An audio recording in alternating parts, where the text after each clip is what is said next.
Bienvenue sur le podcast de Redaxilv qui réalise le portrait sonore des associations, collectivités ou entreprises du territoire basco-landais, mais pas que, disponible sur toute votre plateforme d'écoute préférée. Je suis Katia Krabbe, la fondatrice de Redaxilv. Avant d'entendre l'invité du jour, pour l'aider à gagner en visibilité, pensez à mettre 5 étoiles sur Spotify ou Apple Podcasts et à nous laisser un commentaire. L'émission du jour est consacrée à Web Photo by Zoo. Bonjour Gisèle. Bonjour Katia. Alors je vais quand même donner ton nom complet. Gisèle Béard-Cherbero, dit Gisou. Oui. Ou Zou. Alors ce n'est pas que pour les intimes. Comment vas-tu ? Très bien. Si tu n'avais que 3 minutes pour te présenter, que dirais-tu ? Je suis chef de projet web. C'est le cœur de mon activité. Chef de projet web, c'est un accompagnement, c'est la communication digitale. Moi, je le vois surtout comme un accompagnement pour les auto-entrepreneurs et les TPE du Pays Basque et du Sud des Landes. C'est vraiment définir une stratégie de communication et la mettre en pratique. En passant par la création de sites internet, je travaille avec WordPress, je ne suis pas développeur web, je ne fais pas de code. Et ensuite, je suis également photographe pour tout ce qui est contenu numérique, donc images de sites, ça peut être des présentations de produits, ça peut être des photos de profil pour les réseaux sociaux, ça peut être des événements, tout ce qui peut aider à la communication digitale pour le visuel. Alors merci pour ta présentation. Avant qu'on revienne plus en détail sur ce que tu fais, est-ce que tu veux bien nous dire qui tu es, nous raconter peut-être alors rapidement ton histoire, ton parcours et nous dire comment est-ce que tu es arrivée à faire ce que tu fais aujourd'hui ? Alors, je suis Gisèle Cherbero, née Gisèle Cherbero. Maintenant, je suis Gisèle Béard-Cherbero parce que je me suis mariée en 2018. Là, je suis née au Pays Basque, de parents basques. Mon père était de Saint-Étienne de Baïgoury, ma mère de Cambo. Je ne parle pas le basque, c'est un grand regret, mais peut-être qu'un jour je m'y mettrai, c'est jamais trop tard. Plus jeune, j'aurais bien fait le tour du monde, mais maintenant, je suis très bien ici et l'occasion s'est pas présentée. J'ai fait quelques petites escapades en Allemagne ou autre, mais enfin, je suis jamais allée bien loin. Je suis restée en mon Pays Basque natal et ma passion de toujours, c'est la photographie. Donc en fait, je voulais faire pendant mes études le CAP photo. Donc après ma troisième, je voulais partir à Orthez. C'était un CAP qui était à ses côtés et surtout pas très loin de la maison. Mais en troisième, on m'a dit non, tu es une bonne élève, donc il faut que tu passes ton bac. Donc j'ai passé mon bac et je ne savais plus trop quoi faire après parce que pour la photo, il n'y avait pas tous les établissements qu'il y a maintenant, les DUT et autres ici dans le coin. Et ça voulait dire partir à Paris ou Toulouse. Et bon, c'était hors de question. Puis je n'avais pas le niveau. Donc la photo est restée une passion que j'ai pratiquée tout au long de ma vie. Et en attendant, il fallait manger. Donc j'ai fait un travail alimentaire. J'ai passé une formation d'assistante dentaire. J'ai travaillé dans le dentaire pendant 20 ans, assistante d'abord, responsable adjointe du centre où je travaillais. L'évolution de mon travail ne me plaisait pas trop, donc avant d'être vraiment mal dans mon boulot, j'ai quitté. Je suis restée dans le dentaire parce que je suis partie apprentie prothésiste.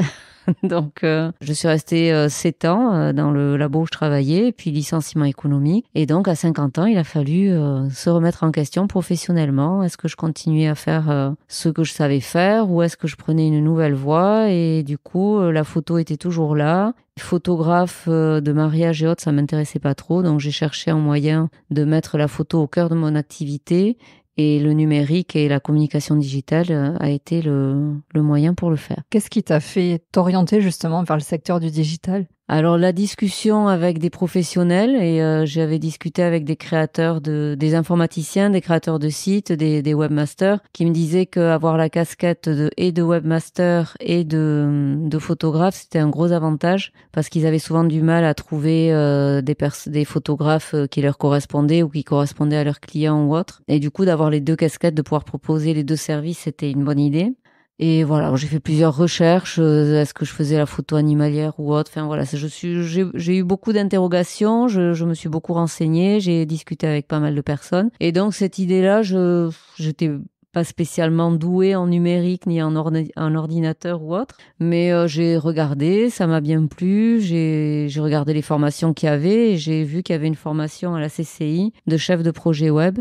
Et donc voilà, donc je me suis renseignée, je pouvais la faire en étant débutante dans le secteur. Et voilà, confinement oblige, je me suis formée au développement, au langage numérique, parce qu'il y avait une partie qui allait être faite dans la formation, donc je voulais pas démarrer de zéro. Et j'ai vu que c'était c'était quelque chose qui me plaisait. Alors après, la communication digitale, j'en avais une vision un peu superficielle, on va dire. Et pendant la formation à la CCI, qui était une excellente formation avec des intervenants qui étaient vraiment top, j'ai pu me rendre compte que la communication digitale, c'était beaucoup plus intéressant que ça et beaucoup plus profond que juste faire des sites internet et être dans le numérique. Oui, le risque, c'est réduire ton activité à la création de sites internet. En fait, c'est bien plus complet que ça, ce que tu proposes, parce que tu es donc chef de projet web et tu parlais aussi de webmaster, c'est la même chose?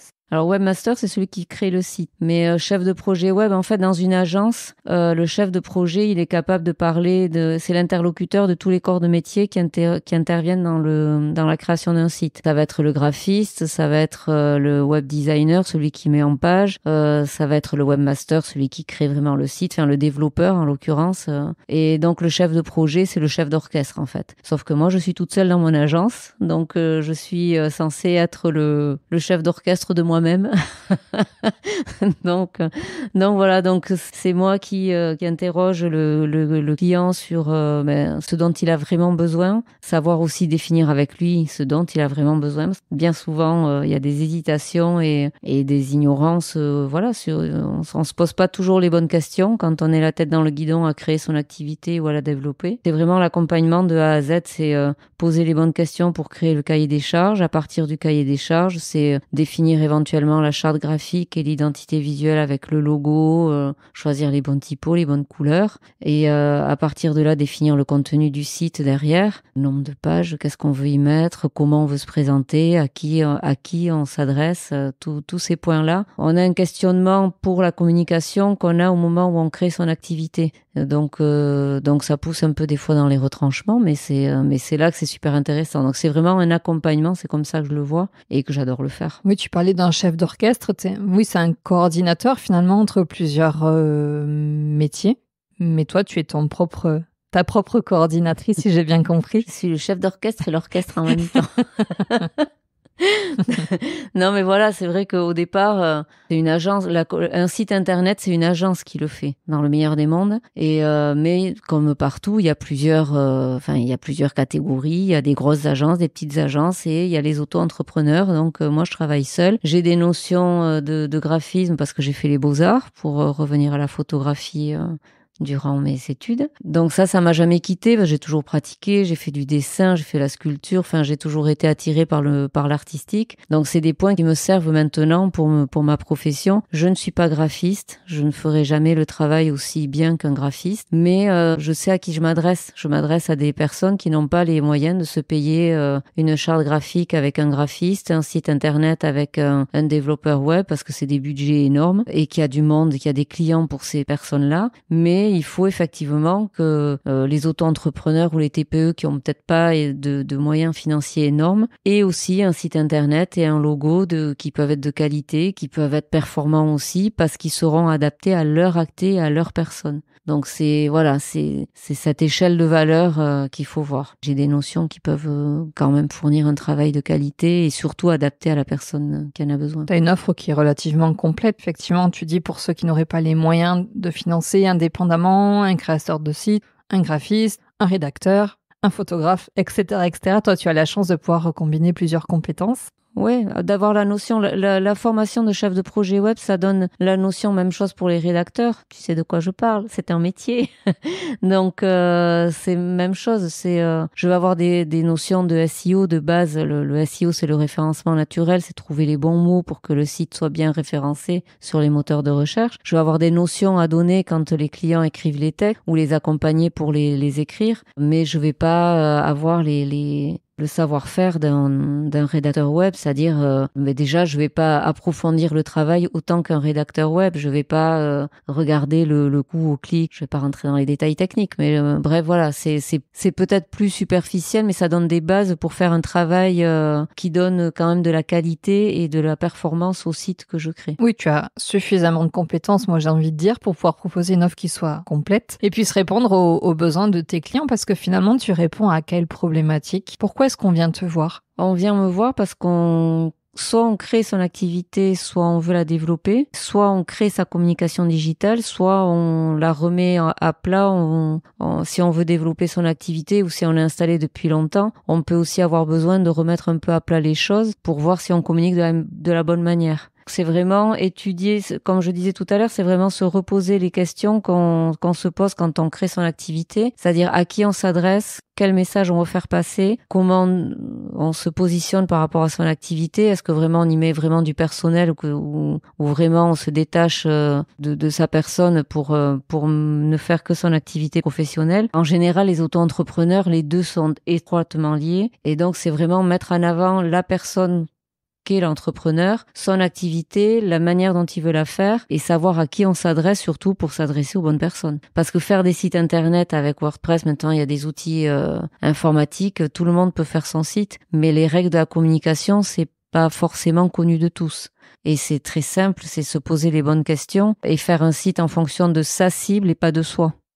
On a souvent tendance, quand on fait son site seul et qu'on n'a pas les codes, à à choisir les couleurs qu'on aime, écrire comme on écrirait peut-être pour les réseaux sociaux, mais c'est une écriture différente aussi. Et enfin, il y a plein de questions qu'on doit se poser les choses et définir son identité pour s'adresser aux bonnes personnes et mieux communiquer et du coup développer son activité. Tu peux nous rappeler quelle est l'utilité d'un site internet? Un site internet, en principe, encore en 2024 pour l'instant, c'est ça va peut-être évoluer, mais en principe, la communication digitale, ça fonctionne par rapport aux réseaux sociaux dans un premier temps, c'est-à-dire on communique sur les réseaux sociaux. C'est un système d'entonnoir. Les personnes qui viennent vous voir sur les réseaux sociaux vont être intéressées, vont vouloir en savoir plus et vont venir sur le site internet. Et le site internet va convertir une petite partie de ces personnes en clients. En fait, pour moi, le site internet, c'est un espace de parole. C'est-à-dire que c'est comme une vitrine, mais où vous avez vraiment le moyen de vous exprimer plus largement que sur les réseaux où c'est des publications, c'est peut-être noyé aussi dans la masse. Le site internet, c'est vraiment un espace de parole. Que ce soit avec les articles ou les visuels ou les manières de se présenter. Vous avez plusieurs pages pour le faire, vous avez plusieurs onglets, plusieurs catégories.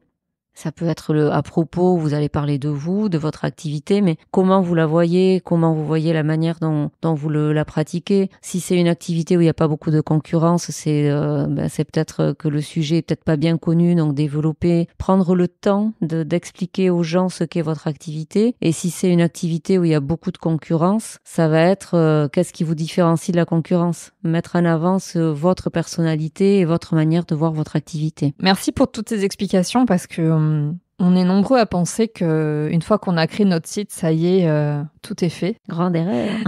Sauf que ce n'est que le début.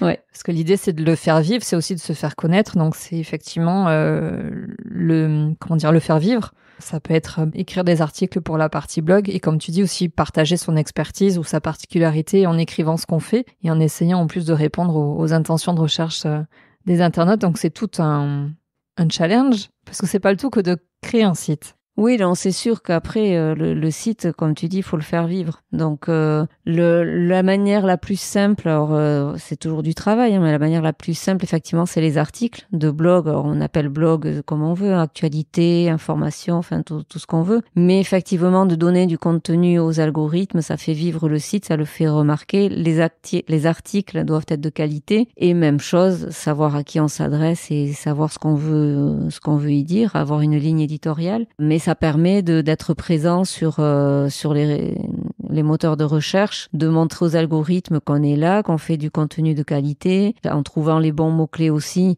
de mettre les mots en relation avec l'activité. Donc tout ça, les algorithmes, ils aiment bien. Est-ce que c'est quelque chose que tu peux, toi, accompagner ou là, on touche un petit peu les limites de ton activité sur comment dynamiser un site, par exemple? Moi, je vais faire les bases au niveau du référencement, c'est-à-dire faire les bases techniques, les titres. Enfin, je vais pas rentrer dans les détails, mais les bases techniques pour que le site soit performant au départ. Après, effectivement, c'est à la personne, notamment les articles, à les écrire régulièrement. Moi, je lui donne les bases pour les mettre en place. Il y a deux solutions, en fait. Soit je forme la personne à qui j'ai fait le site pour qu'il soit autonome avec son site, c'est-à-dire qu'il puisse gérer les mises à jour du site, modifier les contenus et poster ses articles.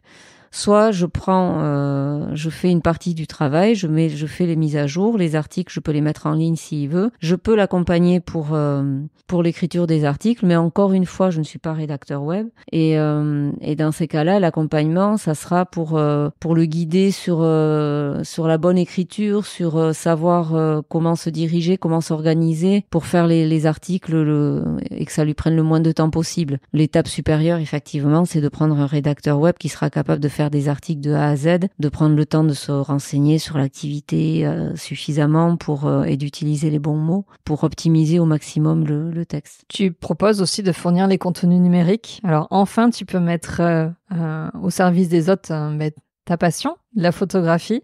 Alors c'est pour ça aussi que tu as choisi ce nom-là, Web Photo by Zoo, parce que ça regroupe finalement tes deux activités. En fait, j'ai choisi le nom parce que ça regroupe tout. En fait, c'est le web, donc le numérique, chef de projet web, création de site, photo, parce que donc avec la photo, ça me permet de faire tous les visuels d'un site. Ça me permet aussi parfois de proposer des choses un peu différentes parce que à partir de photos, je peux partir sur des illustrations éventuellement. Mais bon, ça c'est un petit plus comme ça, un petit plaisir que je me fais. Mais la photo, oui, le visuel en communication, en fait, le cerveau humain, c'est la première chose qui le fait réagir. Le cerveau humain réagit en tout premier lieu au visuel. Donc la photo, c'est hyper important. Et une photo de présentation, même la petite vignette qu'il y a sur les réseaux sociaux, la photo de profil, c'est très important et les photos professionnelles feront la différence. Et pour un site internet, c'est la même chose. Les photos libres de droit, c'est très bien, mais en général, on choisit les gratuites. Donc en général, on les retrouve partout. Vous n'avez plus d'identité. Que même si c'est pour des professions où il n'y a pas forcément de visuel énorme, des professions dans un bureau ou autre, on peut faire une simulation de je sais pas, un thérapeute qui reçoit sa cliente ou son client et mettre en situation. Mais du coup, on verra votre bureau, on verra votre cabinet, on verra votre figure, votre visage et on vous identifiera de suite. C'est-à-dire que la personne, quand elle viendra vous voir, elle vous reconnaîtra, il y aura déjà un premier lien qui sera fait. Donc le visuel, c'est hyper important. À ne pas négliger. Du tout. Très important. Donc, même chose, c'est vrai que c'est pas toujours facile d'avoir un photographe sous la main. Donc, je peux aussi faire des formations. Je fais aussi des formations pour apprendre les bases de la photo. C'est-à-dire la composition, les bases de la composition, jouer avec la lumière, même pour les réseaux sociaux, notamment le quotidien, des événements ou autres, même pour les stories, faire des photos un peu plus performantes et plus sympas, qui seront plus facilement remarquées dans la masse de photos qui sont sur les réseaux et sur les sites. Parce qu'en plus, ça peut être, ces outils de communication, c'est-à-dire tu parlais de la photo de profil, mais si on fait effectivement une séance photo avec toi, on peut avoir... Une banque d'images. Une banque d'images, merci, qu'on peut utiliser au gré de nos envies, à diffuser sur les réseaux, à utiliser sur son site. C'est vrai que c'est assez pratique, dans le fond, de pouvoir aussi bénéficier de ça et de savoir en plus les bases de la photo pour pouvoir continuer à optimiser sa communication. Pour la photo, je fonctionne comme ça, c'est-à-dire qu'une photo de profil, je pars sur une séance d'1h30, parce que les personnes sont peut-être pas toujours à l'aise avec le fait de se retrouver devant un objectif, donc j'aime bien prendre un peu de temps. Je pars sur cette base-là du timing. Je vais pas dire je vous fais une photo, un portrait, et en général je fais une dizaine de photos, vraiment portraits, de portraits américains, ce qu'on appelle le buste, et en pied, de manière à ce que la personne ait une banque d'images pour utiliser aussi sur ses réseaux sociaux ou sur des flyers éventuellement ou sur des affiches, qu'il ait un petit socle socle pour faire une communication générale avec des photos sympas. C'est vrai que pour par exemple, des présentations de produits aussi, c'est la même chose. Quand c'est je sais pas, un événement, on peut faire appel à un photographe, mais toujours pareil, ma cible, elle a des moyens financiers en général peu important. Donc le fait aussi de proposer ce système de formation, ça permet d'optimiser l'offre, c'est-à-dire que je peux leur proposer de faire les séances photos. Pour un créateur, ça peut être pour une collection qui sort à un instant T, faire une séance photo avec un photographe pour que les photos soient vraiment de qualité et soient plus performantes au niveau du site notamment. Et ensuite, je peux donner cette formation pour qu'au quotidien, mais dès qu'il crée un objet ou dès qu'il y a une nouveauté qui sort, il puisse être en capacité de le prendre en photo, mais de manière plus sympa.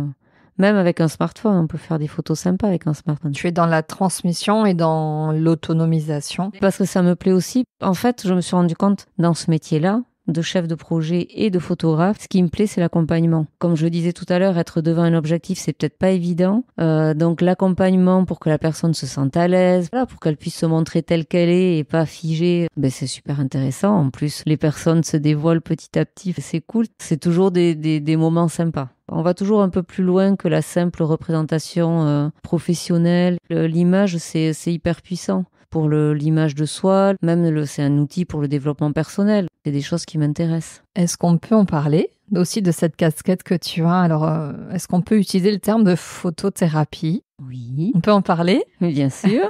Parce que c'est pas forcément quelque chose que tu mets en avant, mais c'est pourtant une compétence que tu as. Alors, compétence que j'ai, je ne sais pas. Je sais que comme je te disais, l'accompagnement, c'est vraiment important et je me suis rendu compte que oui, les photos avaient un impact qui dépassait de loin le professionnel. Et la photothérapie, ça m'a toujours intéressée aussi. Après, j'y vais avec douceur, on va dire. Je ne suis pas thérapeute. Donc j'ai fait des séances, j'ai fait des ateliers avec une thérapeute qui s'appelle Céline Jeandenan, Céline Accompagnement. On a fait un atelier, elle proposait de bouger sur de la musique, de la danse-thérapie, mais il n'y avait pas de chorégraphie, c'est vraiment du mouvement sur une musique pour essayer de se reconnecter à son corps et se libérer dans le mouvement. Moi, l'intérêt, c'était de prendre les photos pendant l'atelier et de faire des portraits avant, après. Alors, soit les gens se libéraient, soit pas, mais du coup, le rendu des photos aussi après avec les personnes en individuel, on se rendait compte que les gens avaient des ressentis qu'ils n'avaient peut-être pas perçus et quand on leur montrait les photos, ils avaient des réactions. C'est très enrichissant et ça m'intéresse beaucoup. Donc, oui, après, moi, j'aime bien, même quand je fais des photos de profil, c'est de l'humain. Je cherche pas juste à prendre un professionnel en photo. Je prends une personne avant tout. Donc, c'est ce côté-là qui m'intéresse. Si tu devais définir ta raison d'être, je pense que tu nous as déjà donné quelques éléments. Tu as beaucoup parlé d'accompagnement. Ma raison d'être, c'est les rencontres, en fait. L'entrepreneuriat, au départ, c'était pas du tout mon truc. Moi, j'étais très bien salariée. J'ai toujours été bien dans mon boulot et j'ai les bonnes conditions pour le faire aussi. Dans l'entrepreneuriat, ce que j'ai découvert, c'est les rencontres avec des personnes, voilà, chacun leur parcours de vie et c'est super intéressant de faire ces rencontres-là. Et avec la communication digitale, je peux parfois, à ma petite échelle et mon accompagnement, aider les personnes à réaliser leur activité, leur envie, leur donner un petit coup de pouce si je peux. Et puis me faire partager aussi mon expérience de l'entrepreneuriat. Je pense que c'est intéressant aussi de faire ce partage-là. C'est vraiment l'accompagnement et si je peux donner un petit coup de main, ça me va bien. Quelles sont les valeurs qui t'animent? Les valeurs qui m'animent, la première de toutes les premières, je pense que c'est le respect. Vraiment très, très loin devant tout. Le respect, mais après du respect découle tout parce que l'écoute des autres, l'empathie, la bienveillance, tout ce qui manque, je trouve un peu au monde actuel. Ma valeur première, c'est le respect. Qu'est-ce qui te plaît le plus dans ton activité? L'accompagnement, hein. C'est la formation, l'accompagnement, c'est l'humain en fait. En réfléchissant à la question, c'est l'humain, l'accompagnement et l'humain. Alors de quoi est-ce que tu es la plus fière? La plus fière, je sais pas si je suis fière de quelque chose. Je suis assez sereine, ça me va bien, peut-être que je suis fière de ça. Et depuis que tu t'es lancée dans l'aventure de l'entrepreneuriat, est-ce que déjà même le fait d'être entrepreneur pourrait être une fierté pour toi puisque c'était pas tellement ton truc? Une fierté, non. Je m'éclate dans ce que je fais, vraiment. C'est le point positif parce que l'entrepreneuriat, c'est quand même très difficile. Et franchement, je l'aurais pas fait à 30 ans. Pas une fierté, mais je m'éclate dans ce que je fais. Je profite. Je profite et j'apprécie de pouvoir le faire de cette manière-là. Est-ce que tu as des réussites à nous partager ou une réussite à nous partager? Alors, des réussites, j'ai des satisfactions. Les retours des clients que j'ai, c'est l'écoute. Ils apprécient mon écoute et mon attention, donc ça me fait plaisir. C'est plaisant à entendre. J'ai réconcilié certaines personnes avec leur image, avec la photo. C'est vraiment ce côté-là, ils apprécient l'accompagnement et mon écoute. Pour moi, c'est une réussite, ouais. Par rapport au site, là, j'ai fait dernièrement le site d'une maison d'hôtes, les Cyprès de Lille à Avignon. Très joli, vous pouvez y aller, c'est top. Ça a été une aventure sympa. Il y avait des petits côtés un peu techniques, un peu plus poussés, donc c'était cool à découvrir aussi. C'est vaste, c'est varié, ça touche à l'humain, ça touche à plein de choses, donc je m'éclate vraiment dans mon activité. Et est-ce que tes clientes te parlent de ta patience? Une en particulier. J'ai beaucoup de patience pour certaines choses, mais je peux exploser pour d'autres. Donc, mais ça fait partie du métier d'accompagnateur, entre guillemets. Si je suis pas patiente, si je prends pas le temps d'écouter les autres, d'écouter leurs besoins, leurs peurs, leurs appréhensions, leurs idées préconçues aussi pour certaines choses, leurs envies. Si j'écoute pas ça, je vais pas être capable de faire un site qui correspond à la personne. Oui, mais ça fait partie de mon caractère, donc c'est pas un effort. Quel est le plus gros défi que tu as dû affronter et comment est-ce que tu y as fait face? Le plus gros défi, c'est de vaincre ma timidité. L'entrepreneuriat, à la base, c'était ça aussi. C'est à moi aller chercher les clients, c'est à moi me présenter, c'est à moi faire connaître mon activité. Moi, j'aimais bien rester cachée derrière mon appareil photo pour être partout, regarder comment ça se passe sans que je sois vue, sans qu'on vienne me voir. Donc ça m'allait bien. Donc là, c'est l'inverse. Il faut que je me montre, il faut que je me présente, il faut que je parle en public des fois. Et en fait, je pense que dès le moment où on aime ce qu'on fait, ça aide. Ensuite, il y a des techniques. Pendant la formation à la CCI, on a eu un cours sur la présentation orale et franchement, ça m'a donné quelques clés comme ça qui m'ont beaucoup aidé. Et ensuite, il faut s'entraîner. Et après, même chose, je pense que ça aurait été beaucoup plus long si j'avais été plus jeune. Je pense que l'expérience fait que passe des peurs à un moment donné. On se dit, bon, passé 50 ans, c'est bon, on peut le faire. Quel est ton plus beau souvenir? En tant qu'entrepreneur, je crois que c'est mon premier site en fait. Le premier site que j'ai fait, l'accompagnement a été super sympa. C'est la première fois où j'ai vraiment réalisé ce que c'était la communication digitale comme j'allais la faire et vraiment voir que c'était pas si superficiel que ça. Accompagner une personne à la création de son activité. Là en tout cas, c'était une auto-entrepreneur, c'est une thérapeute. Mon premier vraiment grand souvenir et je pense que ça reste le meilleur pour l'instant. Et avec du recul, avec elle, qu'est-ce qu'il en est de son évolution, son site, qu'est-ce qui s'est passé pour elle depuis que tu as créé son site? Là, ça fait 2 ans maintenant, donc je sais qu'elle continue son activité. Comme beaucoup, les articles sont pas trop écrits alors qu'elle écrit très bien. Voilà, on s'est recontacté, je sais qu'elle a une activité professionnelle encore. Elle a beaucoup de choses à gérer, donc elle crée son activité petit à petit, mais je suis pas inquiète, elle va y arriver et ça sera top. Qu'est-ce qui est le plus important pour toi aujourd'hui? Aujourd'hui, c'est trouver l'équilibre entre le professionnel et le personnel. L'entrepreneuriat, ça prend énormément de temps, surtout quand on crée son activité, même après. Je parle souvent de mon âge, mais je pense vraiment que c'est important. On vit pas les mêmes choses. Bon, c'est banal de dire ça, mais on vit pas les mêmes choses à 55 ans qu'à 30. Et là, j'ai envie d'apprécier. En fait, je suis plutôt gâtée par la vie et j'ai envie de l'apprécier. Et le temps, c'est un luxe. C'est ce qui me manque un peu. De pouvoir passer autant de temps que je voudrais pour le côté perso. J'ai la chance de pouvoir dire que mon activité professionnelle c'est vraiment pour me faire plaisir. Je peux me faire plaisir en travaillant sans avoir la pression financière qu'ont beaucoup quand ils créent leur activité ou qui la vivent même depuis plusieurs années. Ça beaucoup grâce à mon mari qui est à 10 000% partant pour le projet, qui ça fait plaisir de me voir m'éclater en travaillant. Je lui dis merci. C'est un luxe de pouvoir faire l'entrepreneuriat sans avoir trop de pression, de se faire plaisir en travaillant. Et donc le seul petit une petite évolution positive à faire, c'est avoir plus de temps pour le perso. Comment est-ce que tu penses que ça pourrait être possible? À la retraite. Si tu devais te décrire en 3 mots, qu'est-ce que tu dirais? 3 qualificatifs, 3 adjectifs. Je suis gentille. Gentille, à l'écoute. Souriante. Ouais, je tiens ça de ma mère.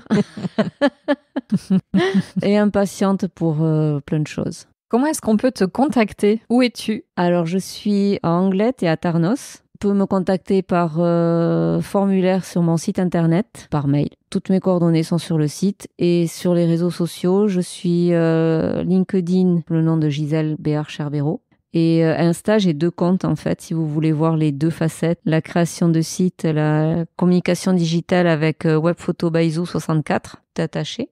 Et pour les photos, c'est Webphoto Baizou. On mettra les infos. Avec quel message est-ce que tu souhaites conclure? Il faut faire la part des choses quand on est auto-entrepreneur ou qu'on a une TPE, quand on crée son entreprise ou qu'on la développe. C'est sûr que la communication, ça peut être un coût. Mais quand vous faites votre site, vous y passez du temps, vous y passez de l'énergie et vous le faites peut-être pas de la meilleure des manières, même si votre site sera peut-être très esthétique et que vous faites bien les choses. Je mets absolument pas en cause la capacité de chacun, mais vraiment faire la part des choses sur le fait de faire appel à un professionnel, ça fait parfois gagner du temps et même si on le pense pas de l'argent. Et avoir une bonne communication digitale aujourd'hui pour la grande majorité des activités, c'est très important. Et avoir un site internet, même si pour certains ça paraît désuet et ça paraît passé de mode, je pense qu'actuellement c'est encore efficace pour beaucoup d'activités d'avoir un site internet. Donc c'est vraiment ça, faire la part des choses et faire appel à des professionnels, ça fait parfois gagner du temps, même si je suis d'accord, c'est un budget au départ. Trouver le bon professionnel aussi, prendre le temps de choisir, de rencontrer, de comparer. Webphoto Baizou, par exemple. Elle est pas mal. Merci Gisèle. Avec plaisir. À bientôt. Merci Katia. Au revoir. Vous avez aimé ce portrait sonore? Likez, partagez et commentez, on vous répondra. Si vous voulez vous aussi vous raconter à mon micro et faire découvrir votre association, collectivité ou entreprise, contactez-moi. Toutes les coordonnées sont dans la description de cet épisode. Merci d'avoir pris la parole sur le podcast de Rédac Sylve. Je vous retrouve bientôt pour de nouveaux portraits sonores.